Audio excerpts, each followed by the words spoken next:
Olá, eu sou Samuel Sávio e estou aqui para falar sobre o processo judicial eletrônico. Neste vídeo, veremos como cadastrar um processo dentro do PJE. Veja o que acontece dentro do fluxo ao executar esta tarefa.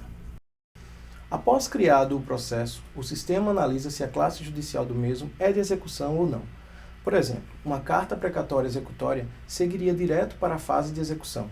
Caso não siga, para a execução, o sistema analisa em seguida se o valor informado no cadastro do processo é compatível com a classe judicial escolhida. Caso não seja, o processo vai para a caixa valor incompatível.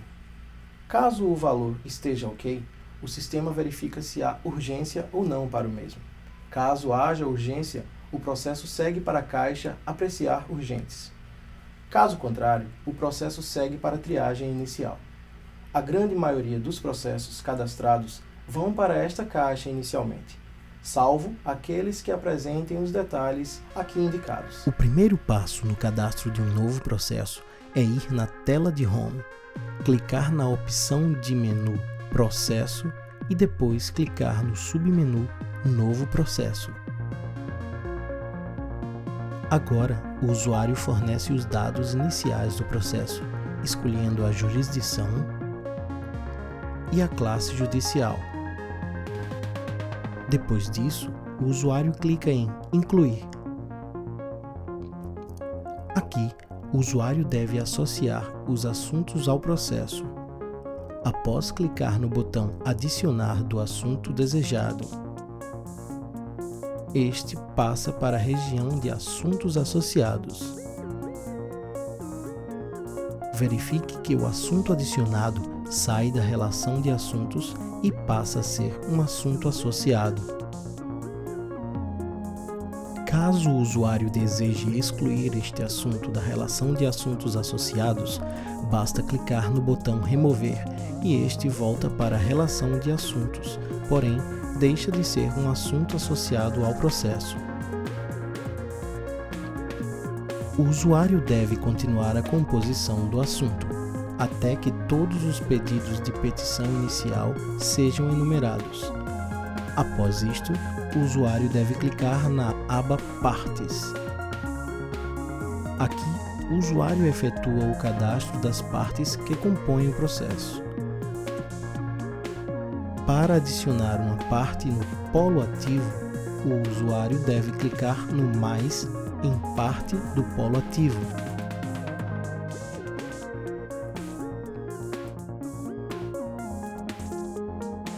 Definindo o tipo de pessoa, a nacionalidade e informando obrigatoriamente o CPF, se pessoa física, e o CNPJ, se pessoa jurídica.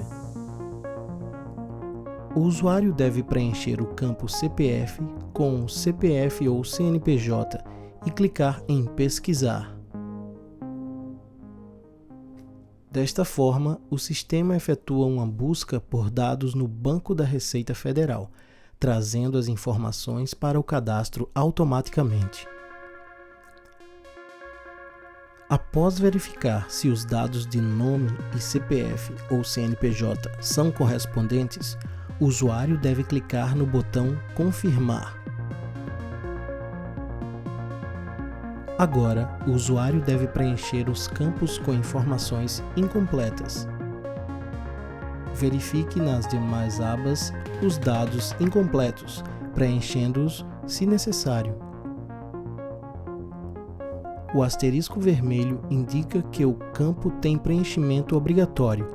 Os demais campos que não apresentaram asterisco não têm preenchimento obrigatório. Após preencher cada campo, o usuário deverá sempre clicar em Salvar. Ao término do preenchimento de todos os campos, deve clicar em Inserir. Clicando neste botão, o usuário poderá inserir os dados de procurador ou terceiro vinculado. Agora, o usuário diz o tipo de vínculo que esta pessoa terá com a parte, podendo ser advogado, curador, procurador ou terceiro interessado, Para o nosso exemplo, vamos escolher advogado. Para identificar o advogado, o usuário deve fornecer o seu CPF e em seguida clicar no botão Pesquisar. Após pesquisar no banco da Receita, o sistema retorna os dados do advogado. O usuário verifica se os dados de nome e CPF são correspondentes ao advogado desejado e clica em Confirmar.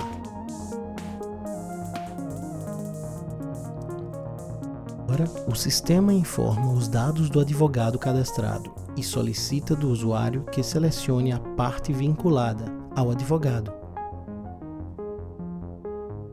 Ao final, o usuário deve clicar em Inserir.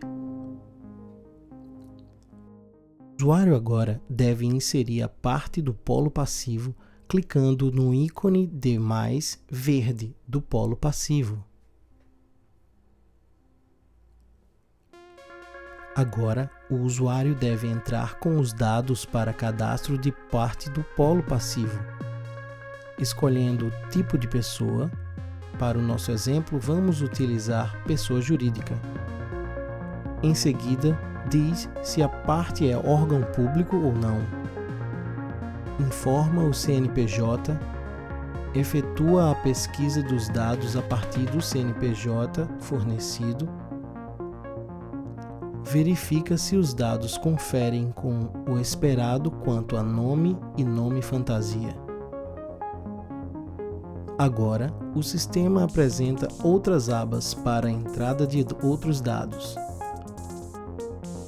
O usuário deve selecionar pelo menos um endereço, clicando na aba de endereço e selecionando na relação informada. Caso não haja opção para endereço, o usuário deve incluir e depois selecionar o mesmo. Por fim, o usuário deve clicar no botão Inserir. Após cadastradas as partes, o usuário deve clicar na aba de Características. Aqui, o usuário fornece as características do processo ao seu cadastro, informando se este se apresenta ou não sob segredo de justiça, assim como se é justiça gratuita ou não, se há pedido de liminar ou antecipação de tutela, e informa também o valor da causa.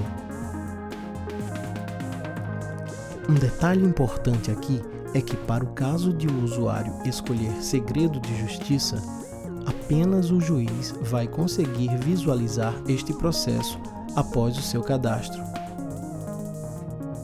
Nem mesmo os servidores terão acesso até que seja liberado pelo juiz. Caso haja prioridade de processo, o usuário deve selecionar e incluir a mesma.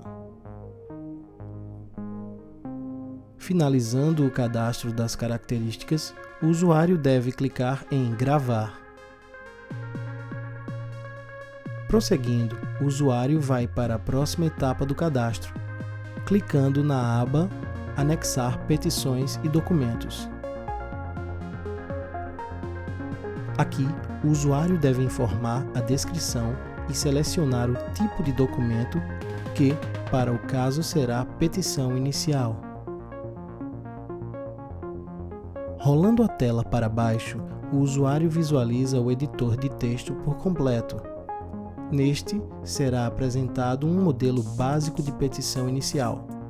O usuário deve complementar o mesmo com os dados do processo. Para incluir os documentos que acompanham o processo, o usuário deve clicar em Incluir anexos. Para anexar um documento, o usuário deve informar a descrição do documento. Em seguida, deve informar o tipo do documento. Em arquivo, deve clicar no botão Adicionar para inserir o arquivo e deve estar no formato PDF. Deve ter também tamanho máximo de 1,5 MB, como indicado na tela. o usuário pode também solicitar sigilo, o que impede a visualização do documento ao público externo. E por fim, clicar no botão Incluir. Feito isto, todos os documentos inseridos aparecerão no quadro Documentos. Por fim, o usuário deve gravar as informações e, em seguida, assinar digitalmente. Agora, o usuário prossegue clicando na aba Informações da Justiça do Trabalho. Nesta aba, o usuário deve fornecer informações de unidade da federação e município referentes ao local da prestação de serviço do autor. Deve indicar também a atividade econômica, clicando nesta seta para expandir as opções relativas à atividade desejada e escolher a mesma. Agora, o usuário está na etapa final do cadastro. É preciso revisar para verificar se todas as informações estão corretas para que possa protocolar o processo, clicando no botão Protocolar. Ao protocolar o processo, estando todos os dados corretos, o sistema informa o número do processo, assim como a vara para onde foi distribuído, e data e horário da audiência inicial.